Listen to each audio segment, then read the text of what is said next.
योगिनः कामदमोक्षदं चैव ओंकाराय नमो नमः। अविरल सदघन भद्राक्षादि सकल भूतल कलंका निरूपासी तीर्था सरस्वती हरतुन दूरितम् अज्ञानतिमिरान्धानां ज्ञानाञ्जन शलाकया चक्षुरुन्मिलितं येन तस्मै श्री गुरुवे नमः।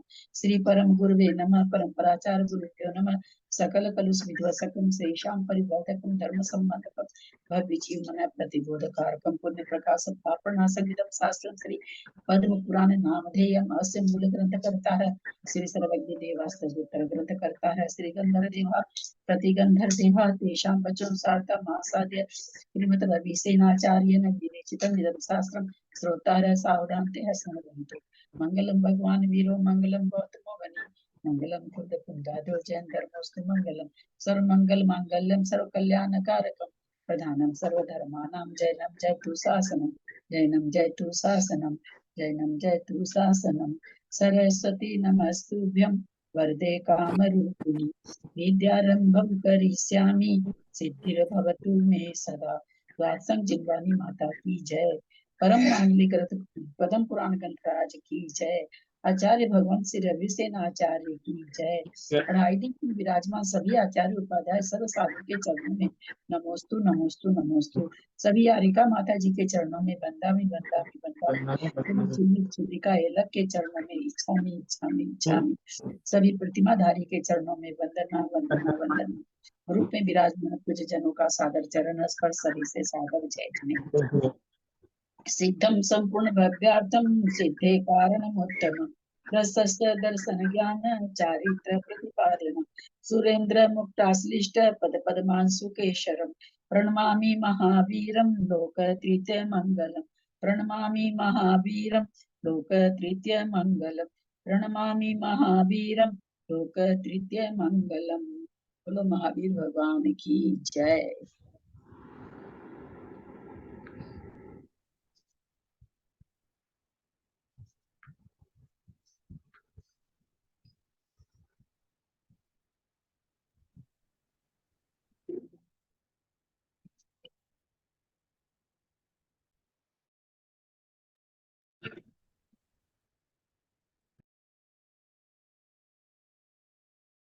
भाई साहब शुरू करें। हाँ दीदी हाँ। आचार्य गुरु विद्यासागर जी महाराज की जय। आचार्य गुरु संभव सागर जी महाराज की जय। आदरणीय ललिता दीदी को सादर प्रणाम। सभी श्रोताओं को जय जिनेन्द्र। आज हम लोग 20वें पर्व के स्वाध्याय का रिवीजन कर रहे हैं जो बहुत ही विस्तृत है। इसमें बहुत से नाम हमें प्राप्त होते हैं, पूज्य पुरुषों के नाम, उनके माता पिता का नाम, उनकी जन्म नगरी का नाम, पूर्व भव की जन्म नगरी का नाम आदि काफी विस्तार से यहाँ पर वर्णन हमें दिया गया है। तो इसमें श्रेणिक विद्याधर, श्रेणिक राजा जो कि अभी तक विद्याधरों का वर्णन सुन रहे हैं और वे गंधर्व भगवान के चरणों में नमस्कार कर रहे हैं। उनकी आत्मा अत्यंत नम्र थी, बुद्धि अत्यंत स्वच्छ थी और आश्चर्यचकित होते हुए श्रेणिक राजा नमस्कार करते हुए कहते हैं कि हे भगवान, मैंने अष्टम प्रतिनारायण का जन्म और वानर वंश का और राक्षस वंश का भेद क्या है यह आपके प्रसाद से जाना है। अब मेरी जिज्ञासा हो रही है, मैं जानना चाहता हूँ कि 24 तीर्थंकरों और 12 चक्रवर्तियों के चरित्र को उनके पूर्व भावों के साथ सुनना चाहता हूँ, क्योंकि बुद्धि को शुद्ध करने का यह एक कारण है कि यह पुराण यदि मैं सुनूं तो इससे बुद्धि शुद्ध होती है। और इसके सिवाय जो 8वां बलभद्र समस्त संसार में प्रसिद्ध हैं, जो भगवान राम के लिए कह रहे हैं 8वें बलभद्र, वे किस वंश में उत्पन्न हुए, उनकी क्या क्या चेष्टाएं हैं, यह सब मैं जानना चाहता हूँ। श्रेणिक राजा के इस प्रश्न पर गंधर्व भगवान बड़े प्रसन्न होते हुए वे कहने लगे, उन्होंने उत्तर देना आरंभ किया। सबसे पहले 24 तीर्थंकरों के नाम बताए। ऋषभनाथ, अजितनाथ, संभवनाथ आदि जो 24 तीर्थंकरों के नाम है वे उन्हें बताए, जिनमें अंतिम तीर्थंकर भगवान महावीर का नाम बताया, जिनका इस समय शासन चल रहा है, उनका शासन काल चल रहा है, ऐसा भी बताया। उनकी पूर्व भाव की नगरियों का भी वर्णन बताया कि ये जो हमारे 24 तीर्थंकर हैं, पूर्व भाव में कौन सी नगरियों में ये उत्पन्न हुए थे। तो यहाँ पर सबसे पहले 4 नगरी का नाम बताया, पुंडरीकिणी, सुसीमा, क्षेमा और रत्न संचयपुरी। ये 4 नगरियां अत्यंत उत्कृष्ट तथा उत्तम व्यवस्था से युक्त थीं। गौतम भगवान कह रहे हैं कि ऋषभ देव को आदि लेकर वासु पूज्य भगवान तक क्रम से तीन तीन तीर्थंकरों की पूर्व भाव की राजधानियां थी। क्रम से तीन तीन तीर्थंकरों की ये पूर्व भाव की राजधानियां थी, अर्थात तीन तीर्थंकरों की पूर्व भाव की राजधानियां थी, अर्थात ऋषभ देव की पुंडरीकनी थी, फिर अजितनाथ भगवान की सुसीमा थी, संभवनाथ भगवान की क्षेमा थी और अभिनंदन नाथ भगवान की रत्न संचयपुरी थी। फिर पुनः हम सुमतिनाथ भगवान के आएंगे, 5वें तीर्थंकर, तो उनकी पुंडरीकनी थी। 6ठे तीर्थंकर पद्म प्रभु की सुसीमा थी। इस प्रकार से ये क्रम 12वें तीर्थंकर तक चला। उसके बाद अवशिष्ट 12 तीर्थंकरों की जो 12 तीर्थंकर तो ये हो गए, बाकी के 12 तीर्थंकर उनकी राजधानियां बताई कि सुमहानगर, अरिष्टपुर, सामुद्रिका आदि अनेक नाम यहाँ पर बताए। ये सभी राजधानियां स्वर्गपुरी के समान सुंदर थी। ये पूर्व भाव की राजधानियां बताई। अब इन तीर्थंकरों के पूर्व भाव के नाम बता रहे हैं गौतम स्वामी। वज्रनाभि नाम था भगवान आदिनाथ की पूर्व भाव का। अजितनाथ की पूर्व भाव का विमल वाहन था। फिर विपुल ख्याति था तीसरे तीर्थंकर की पूर्व भाव का। ऐसे करके हमें 24 तीर्थंकरों के नाम भी बताए गए और ये सब नाम संसार में अत्यंत प्रसिद्ध थे। इनके पूर्व भाव के पिताओं के नाम भी बताए। आदिनाथ भगवान के पूर्व भाव के पिता वज्रसेन, अजितनाथ भगवान के महातेज, विपुंदम, ये सब भी पुराणों में हमें प्राप्त होता है। तो ये 24 तीर्थंकरों के पूर्व भाव के जो पिता है उनके नाम बताए। अब ये 24 तीर्थंकर किस किस स्वर्ग लोक से आए उनके नाम भी बताए कि आदिनाथ भगवान सर्वात सिद्धि से आए, तो अजितनाथ वैजयंत विमान से आए, अनुत्तर विमान जो वैजयंत है वहां से आए। तीसरे तीर्थंकर वैवैक से आए, चौथे तीर्थंकर फिर वैजयंत से आए, फिर 5वें भी वैजयंत से आए। इस प्रकार कोई ऊर्ध्व ग्रैवैक से, कोई मध्यम ग्रैवैक से और कोई अधोग्रैवैक से। जैसे तीसरे तीर्थंकर जो है खाली ग्रैवैक लिखा तो अधोग्रैवैक से आए। अनुत्तर आदि के नाम आए, 12 स्वर्गों के नाम आए इनमें। ये सब विभिन्न स्वर्ग से या विभिन्न अनुत्तर से या ग्रैवैक से 24 तीर्थंकर चयकर यहाँ पृथ्वी पर उनका जन्म हुआ, ये गौतम स्वामी ने कहा। अब 24 तीर्थंकरों की जन्म नगरी, जो वर्तमान की जन्म नगरी, पहले पूर्व भाव की उनकी नगरी का वर्णन बताया, अब वर्तमान की जन्म नगरी का नाम, उनका जन्म नक्षत्र क्या है, उनके माता पिता का नाम क्या है, वैराग्य वृक्ष क्या है, मोक्ष का स्थान क्या है, ये सब भी अब आगे बता रहे हैं। कि पहले तीर्थंकर की जन्म नगरी बताया, विनीता या अयोध्या, दोनों एक ही नाम है, विनीता कहें या अयोध्या कहें। उनके पिता नाभिराज महाराज, माता मरुदेवी रानी, जन्म नक्षत्र उत्तराषाढ़ नक्षत्र, वट वृक्ष उनका वैराग्य वृक्ष, उनकी मोक्ष स्थान जो है मोक्ष स्थली कैलाश पर्वत, ये प्रथम जिनेन्द्र है। इस प्रकार प्रथम से लेकर 24 तक के सबके उन्होंने नाम बताए, जिनमें अयोध्या नगरी से भी कई नाम आए और अन्य नगरियों में भी तीर्थंकरों के जन्म हुए, जो कि हुंडाओ सर्पणी काल दोष के कारण अयोध्या यद्यपि शाश्वत भूमि है, लेकिन अन्य नगरियों में भी तीर्थंकरों के जन्म हुए। और अयोध्या के यहाँ पर हमें 3 नाम प्राप्त होते हैं, विनीता, अयोध्या और एक साकेता। ये 3 नाम यहाँ पर पुराण में प्राप्त होते हैं। आदि पुराण पढ़ेंगे तो और भी नाम अयोध्या के प्राप्त होते हैं। यहाँ पर 3 नाम दिए गए, उनकी नक्षत्र आदि सब कुछ यहाँ दिया गया, क्योंकि इतनी सुंदर यहाँ पर ये जानकारी दी गई है जिसका एक चार्ट बनाकर हमें जरूर रखना चाहिए कि तीर्थंकरों की जन्म नगरी का नाम, माता पिता का नाम, उनका नक्षत्र क्या है, वैराग्य वृक्ष क्या है, क्योंकि एक बहुत ही ज्ञानवर्धक जानकारी हमारे लिए बन सकती है। अब आगे बता रहे हैं कि हस्तिनापुर नगर, विश्वसेन राजा पिता, ऐराणी माता आदि ये सब वर्णन 24 तीर्थंकरों का बहुत विस्तार के साथ में यहाँ हमें प्राप्त होता है। वासुपूज्य भगवान का मुख्य स्थान चंपापुरी बताया। ऋषभ देव, नेमिनाथ तथा महावीर, इनके मुख्य स्थान क्रम से कैलाश, उज्जयंत पर्वत, पावापुर है और शेष 20 तीर्थंकर संवेदाचल से निर्वाण धाम को प्राप्त हुए। जिस प्रकार अयोध्या शाश्वत जन्मभूमि है, उसी प्रकार समेत शिखर भी शाश्वत निर्वाण भूमि है, लेकिन कुछ हुंडाओ सर्पणी काल के दोष से 4 तीर्थंकर यहाँ से मोक्ष नहीं गए। शांतिनाथ, कुंथुनाथ और अरनाथ, ये 3 राजा चक्रवर्ती होते हुए तीर्थंकर हुए। शेष तीर्थंकर सामान्य राजा हुए। कि 3 जो तीर्थंकर हमारे हैं 16वें, 17वें, 18वें, ये तीर्थंकर भी थे, चक्रवर्ती भी थे और कामदेव के पद के धारी भी थे, जो यहाँ नहीं लिखा है वो भी थे। तीनों की जन्म नगरी भी एक ही जगह थी, हस्तिनापुर में ही, और तीनों ही तीर्थंकर ही समेत शिखर से ही मोक्ष गए थे। तो ये भी हुंडाओ सर्पणी काल का ही एक दोष है कि 3 तीर्थंकर जो है वे चक्रवर्ती भी थे। इस प्रकार यदि हम देखेंगे तो 63 सलाका पुरुष यद्यपि होते हैं, लेकिन 63 सलाका पुरुषों में यदि गिनती करेंगे तो वर्तमान समय में 60 ही हमें प्राप्त होते हैं, क्योंकि 3 तीर्थंकर के साथ साथ चक्रवर्ती पद के भी धारक थे। अब इनके वर्ण क्या है ये बता रहे हैं कि सभी 24 तीर्थंकरों के क्या रंग था, वर्ण क्या था उनका। तो चंद्र प्रभु और पुष्पदंत भगवान चंद्रमा के समान श्वेत वर्ण के धारक थे। सुपार्श्वनाथ भगवान प्रियंगु के फूल के समान हरे वर्ण के थे। पार्श्वनाथ कच्ची धान्य के समान हरे वर्ण के थे। और पद्म प्रभु भगवान और वासुपूज्य भगवान लाल वर्ण के थे। मुनि सुव्रत अंजनगिरी के समान श्याम वर्ण के थे और नेमिनाथ भगवान भी नील वर्ण के थे। और बाकी जो तीर्थंकर थे वे सभी सुवर्ण वर्ण के थे, पीत वर्ण के धारक थे, सोने के समान पीत वर्ण के धारक थे। जैसा कि हम लोग पढ़ते भी हैं कि 2 गोरे 2 सांवरे 2 हरियल 2 लाल 16 कंचन करण है इन्हें नवाऊं भाल। ये 16 भगवान पीत वर्ण के थे और बाकी 8 में 2 गोरे थे, 2 सांवरे थे, 2 हरे थे और 2 लाल थे। ये प्रकरण गौतम स्वामी ने हमें समझाया।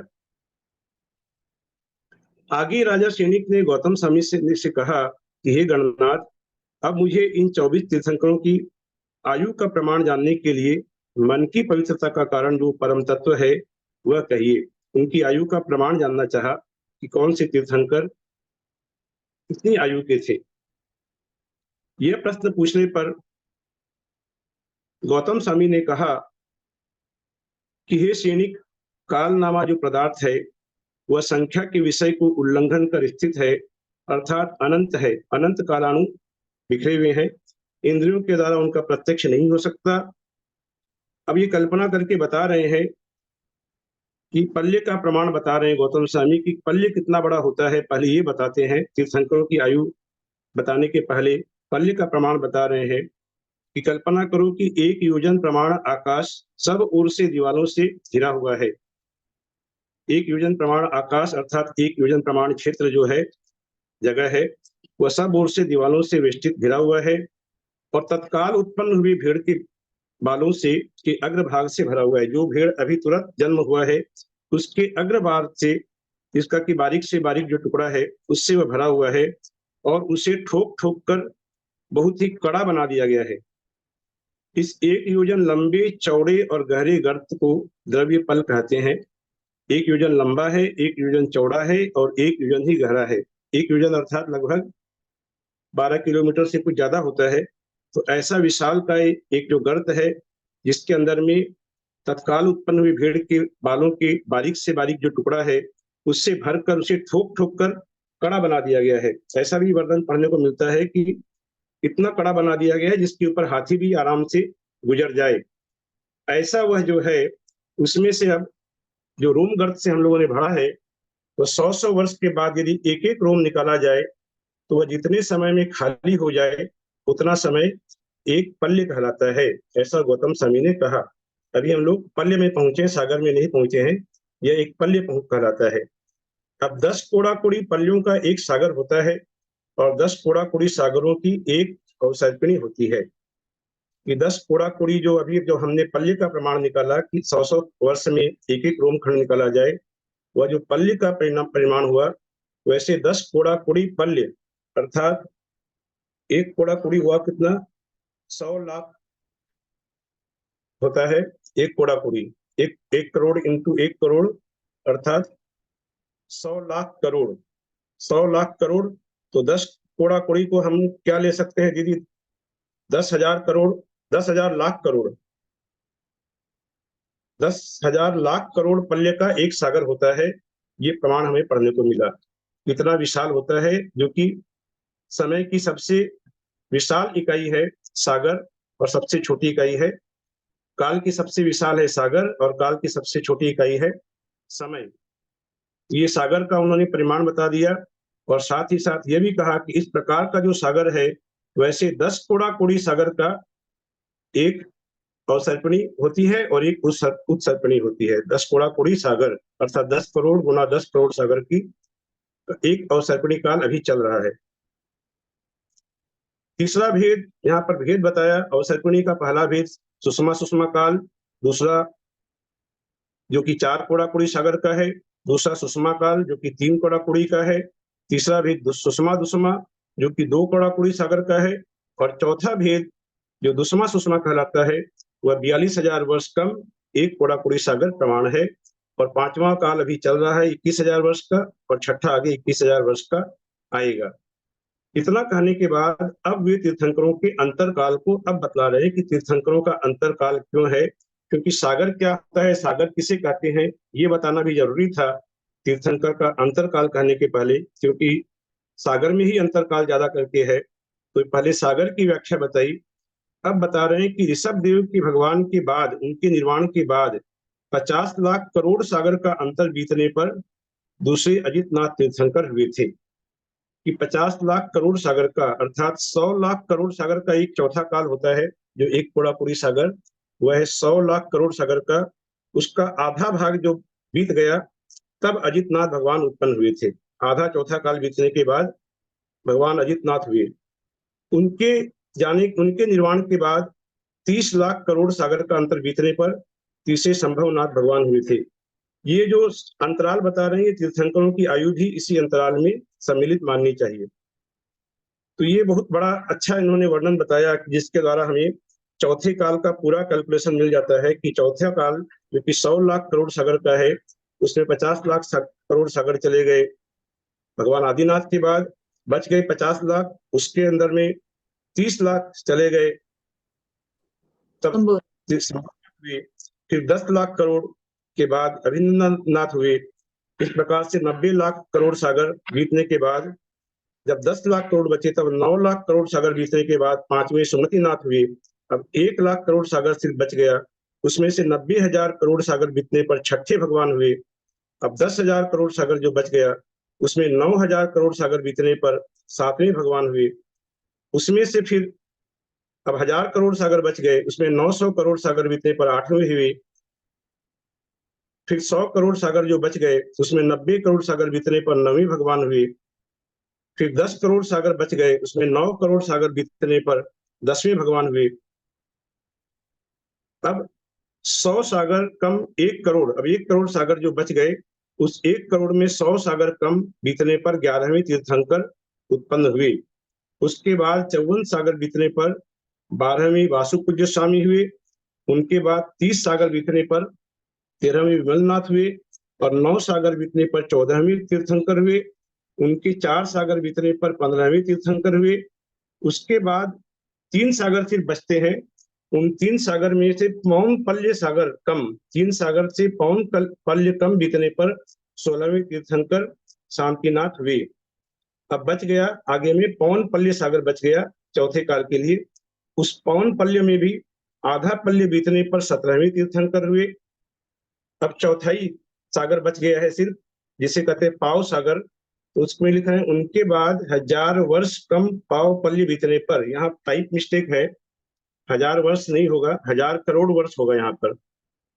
ललिता दीदी आपसे निवेदन है आप थोड़ा संस्कृत से मिलान कर लीजिएगा, संस्कृत का मुझे ज्ञान बहुत कम है, तो 1000 वर्ष में ये कैलकुलेशन नहीं बैठेगा, ये 1000 करोड़ वर्ष होगा। तो जो पाव पल्य बीत बचा हुआ है उस पाव पल्य में भी 1000 करोड़ वर्ष कम बीतने पर, ये देखिए ये चल रहा है 18वें अरहनाथ का, ये कौन सा श्लोक नंबर होगा आप देखिए, मुझे लगता है 88वां श्लोक आप पढ़ के देखिए। न्यूनः कोटि सहस्रेण वर्षाणाम परिकीर्तत, यहाँ पर न्यूनः कोटि सहस्रेण 84 to 89 83 ये श्लोक नंबर 83 पेज नंबर 429 में देखिए, 83 श्लोक है। 429 का 88 होगा।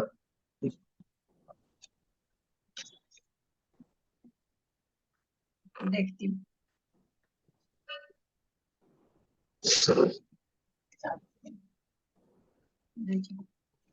ये 1000 वर्ष नहीं होगा ललिता दीदी, ये 1000 करोड़ वर्ष ही होगा। यहाँ पर देख लीजिएगा, उतना ही आएगा ये। हाँ कि पाव पल्य, हाँ 1000 करोड़ लिखा हुआ है। 1000 करोड़ आएगा ना।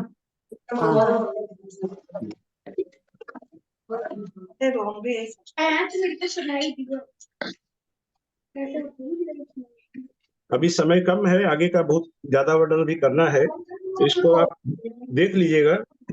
तो यहाँ पर मैं कह रहा था कि पावपल्य जो बचे, भगवान कुंथनाथ हुए, उसके बाद जो पावपल्य का समय बचा चौथे काल का, उस पावपल्य में 1000 करोड़ वर्ष कम बीतने पर, अर्थात पूरा पावपल्य नहीं बीता, उसमें 1000 करोड़ वर्ष कम बीतने पर 18वें तीर्थंकर अरनाथ हुए। उसके बाद 65,84,000 वर्ष कम 1000 करोड़, सागर यहाँ लिखा है, ये सागर नहीं होगा, यहाँ वर्ष होगा। ये सागर भी टाइप मिस्टेक है, इससे भी आप लोग ठीक कर लीजिएगा अपने ग्रंथ में। मधु की बात ये 1000 करोड़ वर्ष होगा यहाँ पर। चैप्टर थोड़ा हार्ड है ना, ठीक से सुनना पड़ेगा। कि दो जगह सही करना है, 1000 वर्ष कम को 1000 करोड़ वर्ष कम करना है, और दूसरी लाइन में जो दिया है 1000 करोड़ सागर, ये सागर की जगह वर्ष कर लीजिएगा, संस्कृत से मिला लीजिएगा, वर्ष ही होगा जरूरी है। तो मैं कह रहा था कि अरनाथ भगवान के जाने के बाद 65,84,000 वर्ष कम 1000 करोड़ वर्ष बीतने पर, 1000 करोड़ वर्ष में 65,84,000 वर्ष बच गए। सब 19वें नाथ मल्लीनाथ हुए। सब म्यूट कीजिए ना, बहुत आवाज आ रही है। म्यूट करिए, एक म्यूट मिनट कर लीजिए कृपया, हाँ बहुत इंपॉर्टेंट मैसेज टॉपिक चल रहा है, म्यूट कर लीजिए सभी। नहीं तो भी आप म्यूट कर दीजिए सबको। भाई साहब एक बार वापस बोलिए ना, वापिस बोलिए, बहुत आवाज आ रही है। फिर से बतला रहा हूँ मैं कि भगवान 18 ना, हाँ हाँ राजेंद्र भाई साहब आवाज आ रही है ना। हाँ 83 हाँ नंबर दीदी बोलिए। वो क्या कहना चाह रहे हैं? यहाँ तो लिखा हुआ ऊपर मैं तो कहना चाह रहा हूँ कि यहाँ पर पेज नंबर 430 में हाँ, देखिए, हाँ, चौथी लाइन को पढ़िए आप, जहाँ लिखा है कि उनके बाद 1000 वर्ष कम, ये 1000 करोड़ वर्ष कम होना चाहिए, 1000 वर्ष कम नहीं होगा, 1000 करोड़ वर्ष होगा। मैं ये कहना चाह रहा हूँ। 1000 करोड़ पर सागर लिखा हुआ है। अब कहाँ का लिखा हुआ है, ये कैलकुलेशन मिलेगा ही नहीं, 1000 वर्ष कम होने पर नहीं मिलेगा, 1000 करोड़ वर्ष ही है। आप संस्कृत से मिला लीजिए, 1000 करोड़ वर्ष कम है ये। नहीं, सागर लिखा हुआ, सागर तो नहीं होना चाहिए।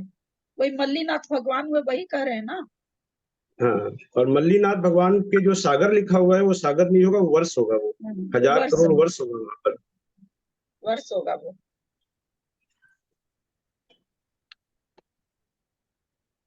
चौथी लाइन और पांचवी लाइन एक बार कौन सा श्लोक नंबर आएगा देख लेना होगा ये, क्योंकि 84 से 94 तक एक साथ वर्णन चल रहा है।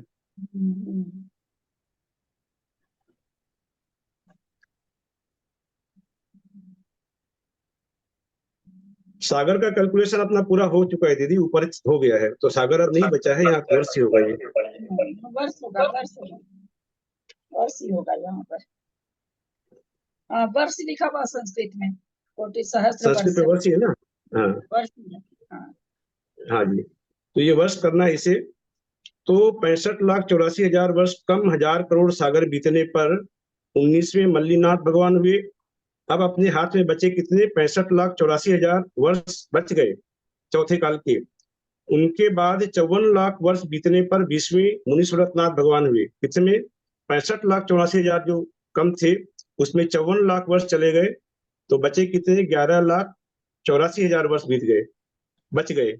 उस 11,84,000 वर्ष में 6 लाख वर्ष बीत गए, तब 21वें नमीनाथ हुए, अर्थात 5,84,000 वर्ष अब बच गए, जबकि नेमिनाथ भगवान होंगे। 5,84,000 वर्ष में बोल रहे हैं कि 5 लाख वर्ष बीत गए, तब 22वें नेमिनाथ हुए, अर्थात अब 84,000 वर्ष सिर्फ बीत गए। नेमिनाथ भगवान के बाद चौथे काल के 84,000 वर्ष बचे हैं, उसमें भी 84,000 वर्ष बीतने पर 23वें पार्श्वनाथ भगवान हुए, अर्थात 83,750 वर्ष बीते तब पार्श्वनाथ भगवान हुए, और 250 वर्ष बच गए, तो ये 250 वर्ष बीतने पर 24वें वर्धमान स्वामी हुए हैं। पार्श्वनाथ भगवान के 250 वर्ष बीतने के बाद 24वें तीर्थंकर वर्धमान स्वामी हुए हैं। इस प्रकार से ये हमें पूरा कैलकुलेशन यहाँ प्राप्त होता है। मैंने एक चार्ट भी बनाकर भेजा था व्हाट्सएप में, उससे भी आप देखेंगे तो ये वो पूरा चार्ट एक पूरा वो चार्ट सब कोई कह रहे थे थोड़ा, असल में थोड़ा सा मेरे को भी हाँ, उसमें थोड़ा सा कुछ मिस्टेक है। वो मीनाक्षी दीदी ऊपरली जो लिखा हुआ है ऊपर लिख लिया है, पहले नीचे आना चाहिए था वो। बाकी बहुत अच्छा चार्ट बना हुआ है। वो थोड़ा तो सा आप चार्ट ये हम लोग को समझा सकते थे तो समझा दीजिए, क्योंकि मैं वो देख नहीं पा रही हूँ, मेरे को थोड़ी सी देखने में दिक्कत हाँ होती है। दीदी, आज अभी समय नहीं रहेगा, अभी बहुत कम समय अपने हाथ में बचा है अभी। अभी तो आधा घंटा है, हाँ, आधी घंटा, 7:30 हुआ, 7:33 हुआ। क्या करना है बोलिए, चार्ट से समझाऊं? नहीं हो गई समरी, समरी अभी कर लीजिए, पहले समरी तो पूरी कर दीजिए, परीक्षा है। इसको एक बार फिर से बताना है क्या? ये वाला जो वर्णन अभी बताया है उससे फिर से ले लूं क्या एक बार? वो क्या देखिए, एक बार फिर से ले लेता हूँ इसे, कि ध्यान से सुनेंगे। भगवान ऋषभनाथ के बाद 50 लाख करोड़ सागर का अंतर बीत गया, तब दूसरे तीर्थंकर अजितनाथ का जन्म हुआ। चौथे काल की अवधि कितनी है? एक कोड़ा कोड़ी सागर, अर्थात 100 लाख करोड़ सागर की अवधि है, जिसमें 42,000 वर्ष बाद दे दीजिए पांचवें और छठे काल के। तो 50 लाख करोड़ सागर का अंतर बीत गया, तब दूसरे तीर्थंकर हुए। अब अपने पास 50 लाख करोड़ सागर का जो समय है, उसमें 30 लाख करोड़ सागर का अंतर बीत गया, तब तीसरे तीर्थंकर उत्पन्न हुए। 50 में से 30 चले गए तो आपके पास बच गए कितने? 20 लाख। उसमें से 10 लाख करोड़ का सागर चला गया, तब अभिनंदन भगवान उत्पन्न हुए। अब सिर्फ 10 लाख करोड़ सागर बचे हैं अभिनंदन नाथ भगवान के बाद, तो 9 लाख करोड़ सागर बीत गए, तब पांचवें तीर्थंकर हुए। बचे कितने? 10 में से 9 चले गए, 1 लाख करोड़ सागर बचे। उनमें 90,000 करोड़ सागर बीत गए, तब छठे तीर्थंकर हुए। बच गए कितने? 10,000 करोड़ सागर। उसमें से 9,000 करोड़ सागर बीत गए, तब सातवें तीर्थंकर हुए। कितने बच गए? अब 1,000 करोड़ सागर बच गए, 10 में से 9,000 चले गए। अब 1,000 करोड़ सागर में से भी 900 करोड़ सागर बीत गए, तब आठवें तीर्थंकर हुए। बच गए 100 करोड़ सागर, जिसमें से 90 करोड़ सागर बीत गए, तब नौवें तीर्थंकर हुए। बच गए 10 करोड़ सागर, उस 10 करोड़ सागर में 9 करोड़ सागर बीत गए, तब 10वें तीर्थंकर हुए। बचे कितने? कितने बचे यहाँ पर? उनके बाद 90 करोड़, 1 करोड़, हाँ 1 1 करोड़, हाँ 1 करोड़ बचे, ठीक है 1 करोड़ बचे। उस 1 करोड़ में भी 100 सागर कम 1 करोड़ सागर बीतने पर 11वें तीर्थंकर हुए। अब बच गए 100 सागर। उस 100 सागर में 54 सागर बीतने पर वासु पूज्य स्वामी हुए। बच गए 46 सागर। उसमें 30 सागर बीतने पर 13वें तीर्थंकर हुए। अब बच गए 16 सागर। उस 16 सागर में 9 सागर बीतने पर 14वें तीर्थंकर हुए। तो बच गए 7 सागर। 7 सागर में 4 सागर चले गए, 15वें भगवान हुए। अब बच गए 3 सागर, शांतिनाथ भगवान होंगे, 3 सागर बचे हुए हैं। उस 3 सागर में पौन पल्य कम 3 सागर बीतने पर 16वें तीर्थंकर शांतिनाथ हुए। मैंने पौन पल्य कम, पौन पल्य सिर्फ बचा है। अब सागर का कैलकुलेशन यहाँ पूरा हो गया है, इसलिए आगे सागर अगर टाइप है तो मिस्टेक है। सागर हो गया, पौन पल्य बचे हैं। उस पौन पल्य में आधा पल्य बीत गए, तब 17वें तीर्थंकर हुए। तो पौन में आधा चला गया तो कितना बचा? 1/4 या पाव पल्य बचा। उस पाव पल्य में यहाँ 1000 वर्ष कम लिखा है, इसे 1000 करोड़ वर्ष कम। तो पाव पल्य में 1000 करोड़ वर्ष कम बीतने पर 18वें तीर्थंकर हुए। और इसके बाद 1000 करोड़ वर्ष में 65,84,000 वर्ष कम। 1000 करोड़ वर्ष पढ़ना, यहाँ 1000 करोड़ सागर नहीं, 1000 करोड़ वर्ष। 1000 करोड़ वर्ष में 65,84,000 कम समय बीतने पर 19वें तीर्थंकर हुए। अब बचे 65,84,000 वर्ष। उस 65,84,000 में 54 लाख वर्ष बीत गए, तब 20वें तीर्थंकर हुए। तो अब बचे 11,84,000 वर्ष, जिसमें 6 लाख वर्ष बीत गए, 21वें तीर्थंकर हुए। अब बच गए 5,84,000 वर्ष। 5,84,000 वर्ष में 5 लाख बीत गए, तो 22वें तीर्थंकर हुए। अब बच गए 84,000 वर्ष, जिसमें 84,000 वर्ष बीतने पर 23वें तीर्थंकर का जन्म हुआ। अब बच गए 250 वर्ष। अब 250 वर्ष बीतने पर अंतिम तीर्थंकर वर्धमान स्वामी का जन्म हुआ। ये यहाँ पर वर्णन हमें इस प्रकार से कैलकुलेशन हमारा मिलता है। मुझे आशा है कि अब 4 लोग क्लियर हो खुले, गया। उषा जी, शोभा पांड्या, सब बंद कर लीजिए ना प्लीज, सरिता जी। सबका खुला हुआ है। अब इसमें एक हमारे मन में शंका आ सकती है कि फिर पांचवा और छठा काल का जो समय है वह कहाँ गया, कि वह जो 42,000 वर्ष अभी है पांचवें और छठे काल का, तो वो वहां पर मीनाक्षी दीदी ने जो चार्ट बनाया है उसमें उन्होंने 54 लाख जो 65,84,000 वर्ष है, ये चौथे काल की अपेक्षा से ये दिया 65,84,000 वर्ष। यदि हम पूरा पांचवा छठा मिलाकर अगर लेंगे तो 65,84,000 में हमें 42,000 वर्ष बढ़ा देना चाहिए। ये एकदम सिंपल सी बात है। तो इस प्रकार से वर्णन किया उन्होंने। अब आगे पांचवें काल में क्या होने वाला है, ये गौतम स्वामी ने बताया कि पांचवें काल में आप जैसे महाराजाओं के योग्य गुणों से समय शून्य हो जाएगा और बहुत ही बुरा समय आएगा। कहीं अतिवृष्टि होगी, कहीं अवृष्टि होगी, कहीं विषम वृष्टि होगी और प्राणियों को दुस्सह दुख पहुंचाएगी। धन संचय करने में ही लोग लगे रहेंगे, वे स्वयं मूर्ख होंगे और गोदंड पथ के समान जो नाना कुधर्म है उनमें स्वयं पढ़कर दूसरे लोगों को भी ले जाएंगे। जो मिथ्या शास्त्रों का अध्ययन कर अहंकार व सुंकार छोड़ रहे हैं, जो कार्य करने में म्लेच्छों के समान है, इस प्रकार के जो मोह रूपी अंधकार से सदा आवृत रहते हैं, यह सब हीन काल का प्रभाव ही समझना चाहिए। आगे जो पंचम काल जो अभी चल रहा है इसका वर्णन उन्होंने पहले से इस प्रकार कर दिया। इस पंचम काल के प्रारंभ में 60 हाथ प्रमाण आयु होगी जो कि क्रम से घटती जाएगी और घटते घटते इस काल के अंत में जब पांचवा काल का अंत समय आएगा तब सिर्फ 2 हाथ ऊंचे लोग रह जाएंगे और उनकी आयु 20 वर्ष मात्र की रहेगी। और बाद में जब छठा काल आएगा तब 1 हाथ ऊंचा शरीर ही रहेगा और 20 वर्ष की जो आयु है वह भी 16 वर्ष की ही आयु रह जाएगी। उस समय मनुष्य सरीसृपों के समान, सरीसृप अर्थात जो सांप, छिपकली, कछुए आदि जो होते हैं उनके समान एक दूसरे को मारकर बड़े कष्ट से जीवन बिताएंगे। तो ऐसा बहुत ही अगला जो समय आने वाला है इसका वर्णन भी इस ग्रंथ के माध्यम से हमने पढ़ा। अब आगे ऊंचाई कह रहे हैं कि तीर्थंकरों की ऊंचाई कितनी थी, तो ऋषभ देव भगवान के शरीर की ऊंचाई 500 धनुष थी, ये हम सभी जानते हैं। उसके बाद क्रम से शीतलनाथ भगवान तक क्रम से 50-50 धनुष कम होती गई। शीतलनाथ भगवान की ऊंचाई 90 धनुष की थी और उसके आगे धर्मनाथ के पहले पहले तक प्रत्येक की 10-10 धनुष कम होती गई। इस प्रकार किसकी कितनी ऊंचाई है यह भी पूरा पहले से लेकर 24वें तक में वर्णन आया है कि अंतिम तीर्थंकर की ऊंचाई घटते घटते मात्र 7 हाथ की ऊंचाई रह गई। अब कुलकर और तीर्थंकरों की आयु का वर्णन करता हूं, सो सुनो। ऐसा गौतम स्वामी कहते हैं कि कुलकर की भी आयु का वर्णन करते हैं और तीर्थंकरों की आयु का भी वर्णन करते हैं। तो कुलकर की आयु बता रहे हैं कि पहले कुलकर जो थे, पहले कुलकर की आयु पल्य के 10वें भाग बतलाई है।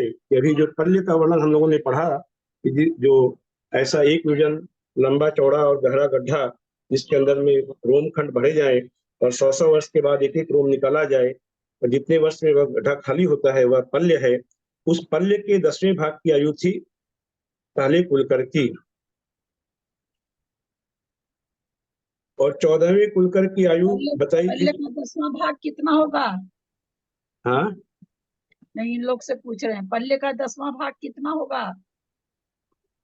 आप बताइए दीदी कितना होगा ये तो। नहीं, इन लोग को बताया हुआ इसलिए पूछ रहे हैं। बताया हुआ है आप तो, हाँ गवर्नमेंट साहब में आप पढ़ाती हैं।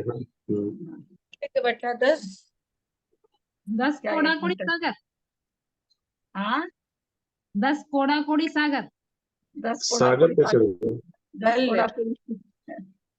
पल्ली का पूछ रही हैं। हाँ, क्या वहाँ पर क्या कर रहे हैं? 1/10 एक कोड़ा कोड़ी सागर। नहीं, क्या चाहिए अभी भैया, क्या पढ़े राजेंद्र भाई साहब? पल्ले का 10वां 10 भाग, 10 से भाग करेंगे एक पल्ले को, 10 पल्ले बटा हाँ 10। पल्ले बटा 10, एक पल्ले बटा 10। सागर में तो 10 कोड़ा कोड़ी पल्ले हो जाता है। तो पल्ले बटे 10 आएगा। यहाँ पर सागर बटे 10 आता तो क्या होता? 10 कोड़ा कोड़ी पल्ले बटे 10, तो फिर 1 कोड़ा 10 कोड़ा कोड़ी पल्ले का एक सागर बताया ना आपने, 10 कोड़ा कोड़ी पल्ले का एक सागर होता है। हाँ हाँ, ग्रंथ में ये लिखा है। तो ये एक कोड़ा पल्ले कोड़ी के निकल जाएगा। 10 कोड़ा कोड़ी सागर का एक पल्ले, एक कोड़ा कोड़ी निकल जाएगा। 10 कोड़ा कोड़ी पल्ले पल्ले का एक सागर होता है। हाँ हाँ। तो पल्ले के 10वें भाग की आयु बताई, पहले कुलकर की बताई, और उसके बाद आगे प्रत्येक कुलकर की आयु 10वें भाग होती गई। मैंने पहले कुलकर से 10वें भाग की दूसरे, फिर उससे 10वें भाग की तीसरे, इस प्रकार से ये उनकी आयु भी घटती गई। पहले पल्ले में कितने तीर्थंकर, वर्ष होते हैं? कितने वर्ष की आयु होगी उनकी? हाँ दीदी, संख्यात होगी कि असंख्यात होगी? किसकी? पल्ले का 10वां भाग आयु असंख्यात होगी कि संख्यात होगी? असंख्यात होगी दीदी, असंख्या। क्योंकि असंख्यात असंख्यात ही होगी। जो होता है उसको 10 से भाग देंगे तो असंख्यात वर्ष ही आएंगे। असंख्यात वर्ष की आयु होगी। अब तीर्थंकरों की आयु बता रहे हैं कि पहले तीर्थंकर भगवान ऋषभनाथ की आयु थी 84 लाख पूर्व, दूसरे तीर्थंकर की 72 लाख पूर्व, तीसरे तीर्थंकर की 60 लाख पूर्व। इस प्रकार से ये पहले से लेकर 10वें तीर्थंकर की आयु पूर्व में चलती रही। उसके बाद 11वें तीर्थंकर की आयु पूर्व में न होकर के उनकी वर्ष में आ गई कि 11वें तीर्थंकर की आयु 84 लाख वर्ष, 10वें तीर्थंकर की घटते घटते 1 लाख पूर्व हुई, फिर 11वें तीर्थंकर की 84 लाख वर्ष। तो ये पूर्व में आयु है पहले से लेकर 10वें तीर्थंकर की। तो एक पूर्व कितने वर्ष का होता है ये भी मैंने लिख के भेजा था कि एक पूर्व किसे कहते हैं, कि एक पूर्वांग इंटू एक पूर्वांग बराबर एक पूर्व मानना चाहिए। एक पूर्वांग इंटू एक पूर्वांग, एक पूर्वांग होता है 84 लाख वर्ष का, अर्थात 84 लाख वर्ष इंटू 84 लाख को जब गुणा करेंगे तो 70,56,000 करोड़ वर्ष आएंगे। उतने वर्ष का एक पूर्व होता है। तो ये प्रश्न आपके पास आ सकता है, जो कि ग्रंथ में इसका उत्तर नहीं मिलेगा, इसका उत्तर उस प्रकार से देना है। तो अर्थात भगवान ऋषभनाथ की आयु थी 70,56,000 करोड़ वर्ष का एक पूर्व, उसका 84 लाख गुणा जो लब्ध फल आएगा वो भगवान ऋषभदेव की उतनी विशाल आयु थी, जो कि पल्ले के मुकाबले में वह आयु भी कुछ भी नहीं थी। अब ये सभी तीर्थंकरों की आयु कितना राजेंद्र भाई, मेरे साथ मेरे तो 70.656 और 10 पर 13 की पावर आया है, पूरा निकला था। 84 लाख इंटू 84 लाख को गुणा किया तो कितना है? 84 लाख को 84 लाख से गुणा करेंगे तो 70,56,000 करोड़ वर्ष आएगा। 70,56,000 करोड़ वर्ष, ये हो गया आपका एक पूर्व। सर्वार्थ सिद्धि पढ़े थे तो हाँ, अब अभी आप पूछेंगे कि 84 लाख पूर्व का कितना वर्ष होगा, तो ये हमारा कैलकुलेटर फेल हो जाता है। उसके बाद संख्या है 705, मेरे पास है किताब में 70560 000000। वही आएगा, 70,56,000 करोड़ आएगा ये। हाँ वही हाँ, आएगा, ये इतना है। वही आएगा। उतने वर्ष की एक पूर्व की आयु, और 84 लाख पूर्व कितने वर्ष का होता है ये हमारा विज्ञान कहने में समर्थ शायद नहीं हो सकता है कि कितने वर्ष होगा 84 लाख पूर्व। ये हम लोग कल्पना कर सकते हैं बस कि कितने होगा, वो कितना रहा होगा। तो इस प्रकार अंतिम तीर्थंकर की आयु घटते घटते हुई 72 वर्ष की आयु हुई। अब भगवान ऋषभदेव की यशस्वती रानी से भरत नाम का प्रथम चक्रवर्ती हुआ। यह भरत पूर्व जन्म में पुंडरीकणी नगरी से पीठ नाम का राजकुमार था। जिस पुंडरीकणी नगरी का हमने पहले वर्णन पढ़ा था कि तीर्थंकरों की पूर्व भाग की नगरियां क्या थी, तो पहले तीर्थंकर की पूर्व भगवान नगरी थी पुंडरीकणी भगवान ऋषभदेव की, और भरत भी उसी पुंडरीकणी नगरी में जन्म हुए थे। और ये उस सेन मुनि का शिष्य होकर सर्वार्थ सिद्धि गए, जहाँ भरत भगवान ऋषभदेव जी जहाँ से आए हैं वहीं से चलकर भरत चक्रवर्ती भी आए हैं। भरत चक्रवर्ती के बाद दूसरे चक्रवर्ती, 12 चक्रवर्ती का सबका वर्णन बता रहे हैं। दूसरे का वर्णन बताया, तीसरे का वर्णन बताया, फिर चौथे चक्रवर्ती सनत कुमार का विशेष रूप से वर्णन बताया गौतम स्वामी ने। उसकी उन्होंने बहुत प्रशंसा करने लगे। तब राजा सैनिक ने पूछा कि ऐसा क्या पुण्य था सनत कुमार चक्रवर्ती का जो वह इतना रूपवान हुआ। इस प्रश्न के उत्तर में उन्होंने पूर्व जन्म की उनकी कथा सुनाई, सनत कुमार चक्रवर्ती की कथा सुनाई कि वे कहाँ उनका जन्म हुआ था। गोवर्धन नाम का ग्राम था, जिनदत्त नाम का उत्तम गृहस्थ था, रहता था वहां पर। ये पूरी की पूरी कथा उनको वहां पर सुनाई और सुना करके ये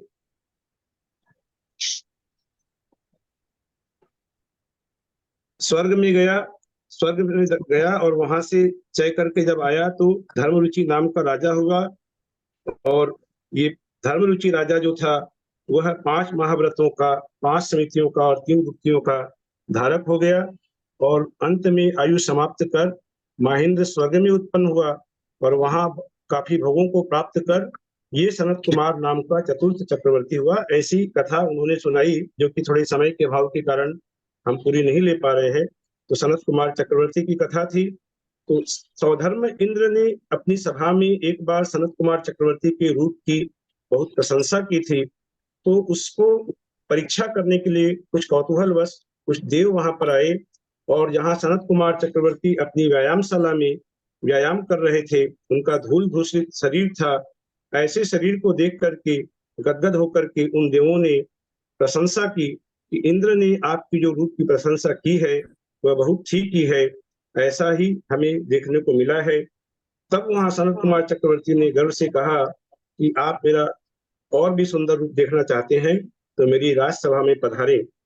और राजसभा में पधार करके उन देवों ने समझ लिया कि सनत कुमार चक्रवर्ती का जो रूप है, उस समय जो रूप था वह रूप अभी इस समय नहीं है। और वे कहने लगे कि ऐसे रूप को धिक्कार हो, आपके उस समय जो शोभा हमने देखी थी वह बिजली के समान नश्वर क्षण भर में ही राज को कैसे प्राप्त हो गई।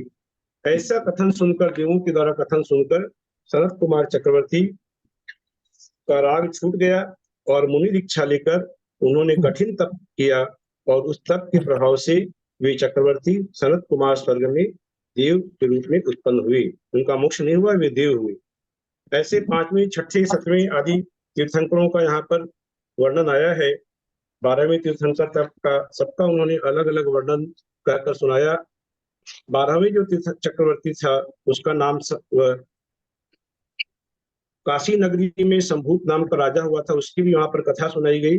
और ये ब्रह्मदत्त नाम का 12वां चक्रवर्ती हुआ जो कि उपभोग कर, लक्ष्मी का उपभोग कर उससे विरत नहीं हुआ और उसी अविरत अवस्था में मरकर 7वें नरक गया। चक्रवर्ती होकर भी वह 7वें नरक में गया। तो ये वर्णन हमने पढ़ा कि जो 12 चक्रवर्ती हुए उसमें 8 चक्रवर्ती मोक्ष गए भरत स्वामी को लेकर के, और बाकी के 2 चक्रवर्ती स्वर्ग गए और 2 चक्रवर्ती 7वें नरक में भी गए, क्योंकि वे लोग मोह से नहीं छूट पाए थे, आरंभ परिग्रह से वे नहीं छूट पाए थे, इसलिए उन्हें नरक भी जाना पड़ा।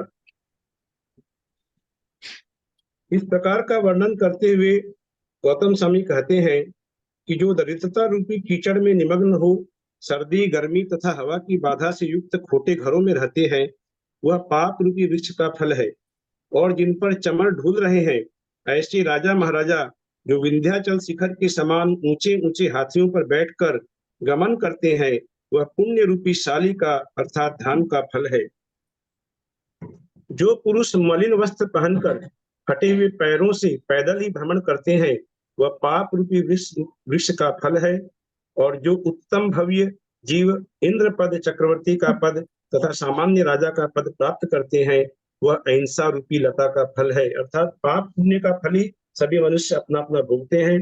इस बात को गौतम स्वामी ने बहुत अच्छी तरह समझाया। अब आगे वे बलभद्र और नारायणों का कथन करते हैं। उनके पहले पूर्व भव की नगरियों का कथन करते हैं कि पूर्व भव की क्या नगरियां थी, उनका वे बताया उन्होंने। नारायण की पूर्व भव की नगरी जो है वे बताई। फिर ये जितने नारायण थे ये अपने पूर्व भाव में अत्यंत विरूप तथा दुर्भाग्य से युक्त थे। इसका क्या क्या दुर्भाग्य था ये बताया कि किसी ने मूलधन का अपहरण किया, किसी ने युद्ध में हार को प्राप्त की, किसी ने स्त्री का अपहरण किया, किसी को अग्नि बाधा हुई। ये सब निमित्त पाकर ये सभी जो थे नारायण के पूर्व भाव में ये मुनि बन गए। और मुनि बनकर इन्होंने निदान सहित तप किया। निदान क्या किया कि आगे इस प्रकार के भोगों को प्राप्त हो मुझे, इस प्रकार का निदान किया। और निदान सहित तप करने के कारण ये लोग नारायण हुए हैं। और नारायण के जो होते हैं ये नियम से बलभद्र के छोटे भाई होते हैं, ये भी गौतम स्वामी ने बताया। तो निदान सहित तप प्रयत्न पूर्वक छोड़ना चाहिए। हम यदि कोई तप वगैरह करते हैं तो उसके लिए हमें कोई निदान नहीं करना चाहिए। ये उपदेश भी यहाँ पर दिया गया, क्योंकि वह पीछे चलकर महाभयंकर दुख देने में निपुण होता है। जिस प्रकार की नारायण जो होते हैं वे सभी नरक में जाते हैं, तो ये महाभयंकर दुख देने में निपुण होता है। जो नारायण का भी हमें वर्णन पढ़ाया गया, उनके पूर्व के गुरुओं का भी नाम बताया कि पहले नारायण का सबके गुरु का नाम संभूत, दूसरे का सुभद्र, तीसरे का वसुदर्शन आदि ये नाम बताए। किस किस स्वर्ग से आकर नारायण हुए ये नाम बताया। कोई महाशुक्र से आए, दूसरे नारायण प्राणत स्वर्ग से आए, तीसरे लांतव से आए। इस प्रकार अंतिम जो नारायण नवे वे महाशुक्र से आए। ये जो श्री एक कृष्ण में जरा ये जो लिखा हुआ है ना कि ये हे सैनिक निदान सही तप प्रयत्न पूर्वक छोड़ना चाहिए, मतलब क्या हुआ इसका ऐसे? मतलब निदान नहीं करना चाहिए। तप करें लेकिन निदान सहित तप नहीं करना चाहिए। निदान हुआ कि किसी की आकांक्षा के पूर्वक कि किसी नारायण को देख लिया वहां पर, तो मन में निदान कर लिया कि ऐसे ही नारायण के भोग मुझे भी प्राप्त हो, और इस प्रकार निदान सहित तप करने लगा, तो वो अगले जन्म में फिर नारायण ही बना, लेकिन उसे अभी मोक्ष की प्राप्ति नहीं हुई। नारायण बन करके फिर वो कहा गया, नरक में ही गया वापस से, उसका संसार चल ही रहा है। इसलिए गौतम स्वामी कह रहे हैं कि निदान सहित तप प्रयत्न पूर्वक छोड़ना चाहिए। हम जो भी तप उपवास आदि जो करें, जो भी करते हैं, धार्मिक कार्य करते हैं, हमें मोक्ष की प्राप्ति हो, इसी उद्देश्य से हमें करना चाहिए। बाकी सांसारिक सुखों का निदान नहीं करना चाहिए। फिर कौन से नारायण किस स्वर्ग से आए ये यहाँ पर वर्णन प्राप्त हुआ। इन नारायणों की जन्म नगरियों के नाम बताए। तो पहले नारायण ओदनपुर से हुए थे, दूसरे द्वापुर से हुए थे, तीसरे हस्तिनापुर से हुए थे, आठवें नारायण अयोध्या से हुए थे, और नवीं नारायण श्री कृष्ण मथुरा से हुए थे। ये इनकी जन्म नगरियों के नाम बताए। इन नारायणों के पिता के नाम भी हमें बताए यहाँ पर, और नारायणों की माताओं का नाम भी बताया, और इन नारायणों के पूर्व भाव में क्या नाम था ये भी बताया कि पहला नारायण जो था उसका नाम था त्रिपृष्ठ, जो कि भगवान महावीर स्वामी का ही जीव था। त्रिपृष्ठ था पहला नारायण। दूसरे नारायण का पूर्व जन्म में नाम था द्विपृष्ठ। ये त्रिपृष्ठ भी उस समय नारायण ही था। उसके बाद भी अनेक प्रकार का भाव भ्रमण करते करते बाद में ये नारायण बना। पहले नारायण का त्रिपृष्ठ नाम, दूसरे का द्विपृष्ठ, तीसरे का स्वयंभू। ये इस और भव का नाम है भैया जी, पूर्व भव के, इसी भव के नाम है ना नारायण हाँ के? सॉरी, ये इसी नाम, इसी भाव के, हाँ इसी भाव के हैं। त्रिपृष्ठ जो है भगवान महावीर स्वामी का जीव था, इसी भाव का नाम है, सॉरी। और इनकी पटरानियों का नाम बताया, सुप्रभा, रुक्मिणी, प्रभवा आदि उनकी पटरानियों का नाम बताया। और 9 बलभद्र का वर्णन किया। 9 बलभद्र की नगरियों का नाम बताया। भैया जी आनंद, नारायण नियम से नरक जाते हैं? हाँ जी, नारायण नियम से नरक ही जाते हैं ना? सुनाई थोड़ा कम पड़ रही थी, क्या बोले? नारायण नियम से नरक ही जाते हैं ना, नारायण और प्रति हाँ, नारायण तो नियम से लग जाते हैं सब, हाँ नियम प्रति से लग नारायण जाते हैं। ना, दोनों। हाँ, बलभद्र जो है, बलभद्र लेकिन स्वर्ग भी जाते हैं और मोक्ष भी जाते हैं, लेकिन बलभद्र नरक नहीं जाते हैं। और चक्रवर्ती जो है वो स्वर्ग, नरक और मोक्ष तीनों जगह गए हैं। अपने 8 जो मैंने बताया अभी, नारायण नियम से नरक जाते हैं। जाते नियम से नरक से हैं, लेकिन नरक से निकला हुआ जीव नारायण प्रति नारायण नहीं बनता। वहां जाकर भी सम्यक दर्शन प्राप्त करते हैं दीदी। फिर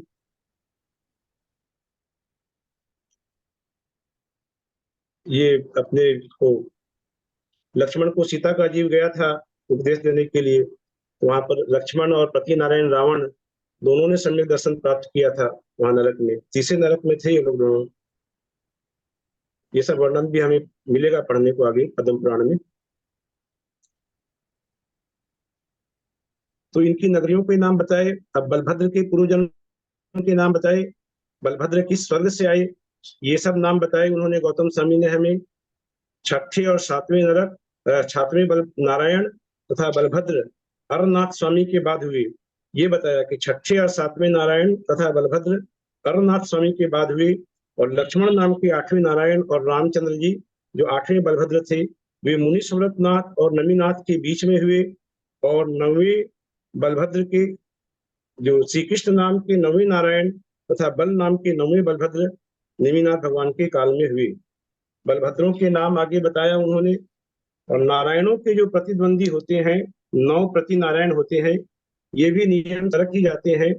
ये प्रति नारायण अर्ध चक्रवर्ती होते हैं, ये 3 खंड के स्वामी होते हैं और नियम से इन प्रति नारायण को जीत कर नारायण अर्ध चक्रवर्ती बनते हैं। लेकिन प्रति नारायण नारायण सभी नरक जाते हैं। तो 9 प्रति नारायण के नगरों का नाम बताया, अलकपुर, विजयपुर, नंदनपुर, पृथ्वीपुर, हरिपुर, सूर्यपुर आदि।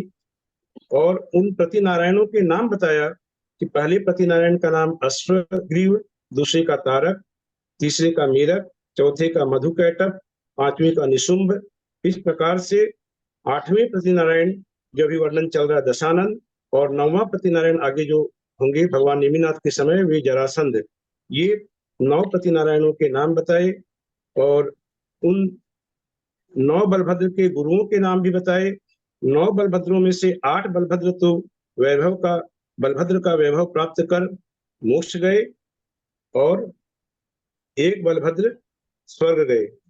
इस प्रकार से ये जो 63 सला का पुरुष है, इनका बहुत ही विस्तृत वर्णन हमें प्राप्त हुआ है। समय इतना विस्तृत वर्णन है कि ये इतने अल्प समय में इसको एक्सप्लेन करना थोड़ा सा दुष्कर है, इसीलिए मैं ले नहीं पाया। अभी हमारा आदि पुराण का भी स्वाध्याय आरंभ होने वाला है। अंत में जो उपदेश देते हैं गौतम स्वामी, वे कहते हैं कि ये संसार के विविध प्राणी कलिकाल रूपी अत्यंत मलिन महासागर की भ्रमर में मग्न है तथा नरक आदि नीच गतियों के महादुख रूपी अग्नि में संतप्त हो रहे हैं। ऐसा जानकर कितने ही निकट भव्य तो इस संसार की इच्छा ही नहीं करते हैं। जो निकट भव्य होते हैं, जो वे संसार की इच्छा ही नहीं करते हैं।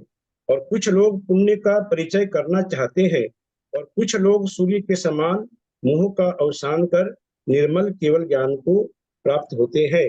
प्रकाश संसार की अवस्था का बहुत ही सुंदर वर्णन करके अवसान माने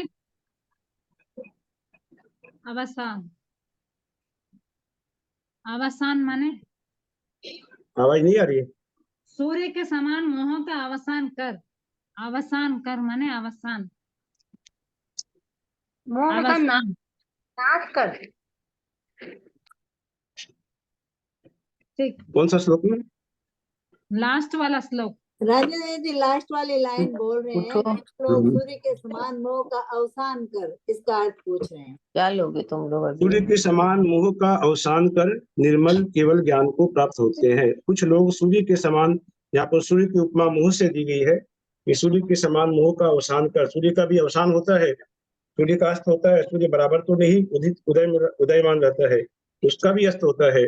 तो उसी प्रकार सूर्य के समान जो मोह है उसको अवसान करके निर्मल केवल ज्ञान रूपी सूर्य को उत्पन्न करते हैं, जो कि वैसा केवल ज्ञान जो कि कभी भी अस्त नहीं होता है, ऐसे केवल ज्ञान को भी प्राप्त करते हैं। केवल ज्ञान रूपी जो है वही वास्तविक सूर्य है, जो कि कभी अस्त नहीं होता, हमेशा उदीयमान है।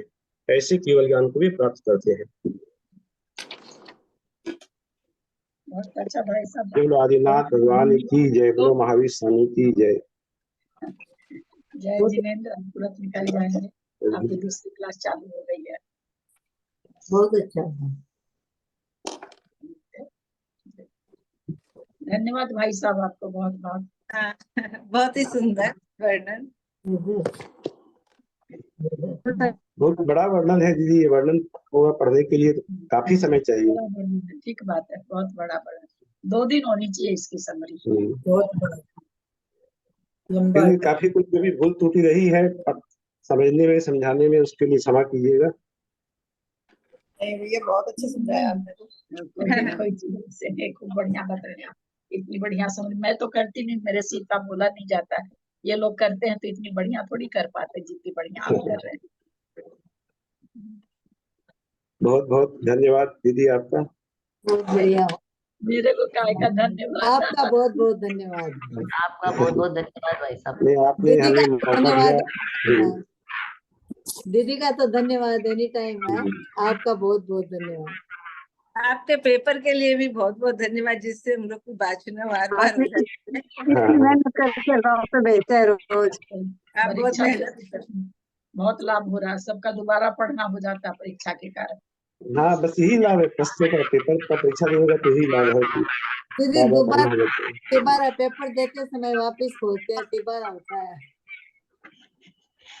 एक बार जानी मैसेज हो जानते जाती है, सीने हो साले जाती सोनी तुम्हें सदा बुझे पूजने भारती चोही जतो दिन तू तेरा सोना नहीं छोटा विश्व भजो अरहंत को ऋषि हो निरंत दया धर्म पालो सदा यही हो बोलो सांगवानी माता की जय कर सगन करेंगे हम।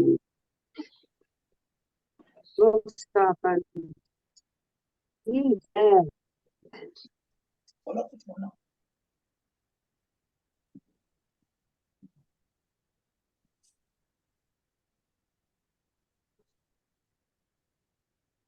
सभी बड़ों को सादर प्रणाम, सभी को सादर जय श्री।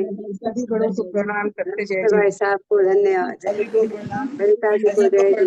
दीदी को सभी बड़ों को सादर सभी प्रणाम, बड़ों सभी को को जय प्रणाम, जिने, सादर ललिता जी को सादर चरण स्पर्श। नाम दीदी आपको प्रणाम, सभी को जय जय। सभी को सादर जय। शिवरात्रि और आपकी परीक्षा के लिए सभी को बहुत बहुत शुभकामना। हाँ। सबको बेस्ट ऑफ लक, पेपर है अभी, सबको बेस्ट ऑफ लक, बढ़िया से पेपर दीजिएगा, बढ़िया से पढ़ के एक नंबर भी कम नहीं होना चाहिए, फुल मार्क्स आना चाहिए। पेपर में आने वाला ही होगा, आज 4 तो हुए। एंड कर रहे हैं। पोधनपुर कहाँ पर है? हाँ, पोधनपुर कहाँ पर है? भारत में है कि बाहर है? नहीं है तो भारत में ही। पोधनपुर पता नहीं बाहर है क्या। कैलाश पर्वत से मोक्ष पधारे, पोधनपुर से मोक्ष पधारे, नहीं बाहुली बता भगवान सकती, पोधनपुर से मोक्ष इसका जी नहीं बता सकते पोधनपुर कहाँ पर है, नहीं बता सकती। दीदी पोधनपुर तो वही है ना जहाँ पे भगवान बाहुबली की बनी हुई है बड़ी प्रतिमा। बाहुबली का मोक्ष गांव है। वो तो बाहुबली है, शरण बेल गोला है वो तो।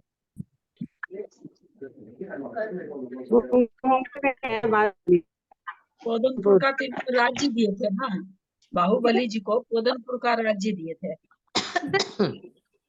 पोधनपुर बोरीवली के पास वो भी है उधर। बोरीवली के पास वहाँ बहुत पोधनपुर खत्म, इसका मालूम नहीं। पोधनपुर पाकिस्तान में है बता रहे, सही है कि गलत?